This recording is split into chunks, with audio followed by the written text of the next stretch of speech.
Good morning po sa lahat. Isa pang maliyugto na ating daily Bible blessings.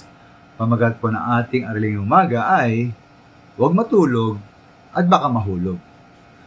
Huwag matulog at baka mahulog. Amin ko maminamahal na isa po sa hindi ko magandang gawain ay ang pagtulog sa panambahan. Totoo, habang nangaral ang isang preacher, kuminsan ako po ay nakakatulog. Ngunit pinipilit ko namang manatiling gising tulad sa pag-inom ng kape o pag-inom ng tubig. Sabi niya mga minamahal, meron ding isang lalaki na nakatulog habang may isang nangaral. At malagim po naging bunga ng kanyang pagtulog. Ayon sa mga Gawa 20, 7 at 8, si Pablo po ay nangaral sa Troas hanggang hating gabi. At maraming ilaw sa silid sa itaas ng kailang pinagtitipunan. Ay sa verse 9, nakaupo sa bintana ng isang binata ng pangalan Eutico. Dahil sa kahabaan ng pagkasalita ni Pablo, si Eutico po ay inantok at nakatulog ng mahimbing.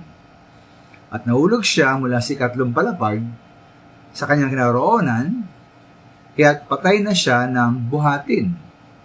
Siya po'y natulog, nahulog, at namatay. Kaya po dito para sa akin, una po ating iwasang makatulog habang may nangaral. Ikalawa po, kung alam natin inaantok tayo, huwag tayo pwesto po sa isang lugar na mapanganib, di po ba?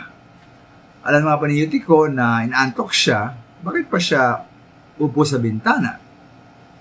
Marinakantok din po ang binanggit na mga maraming ilaw sa verse 8 sa kailang pagtitipunan. Marahil mga pangatlo, dapat alam ng mangaral ang kakayahang makinig ng mga tao. At marami angkop po niya ang haba ng kanyang pangaral sa kailang pakikinig. Napakahaba nga ng pangaral po ni Pablo, inabot siya hanggang mag-uumaga na. Pero may kasabihin mga minamahal, di ba, na all's well that ends well. Yan, all's well that ends well. Ito nga po ang nangyari dito dahil ayon sa verse 12, si Eutico po ay buhay na inihatid sa kanyang bahay. Dapat po sa biyaya ng Panginoon, salamat sa kanyang biyaya at kapangyarihan, Panginoon ng Diyos habang dapat tayong gumagawa ng kanyang gawain. Kaya minsan, tayo po ay nakakatulog. Maraming salamat po.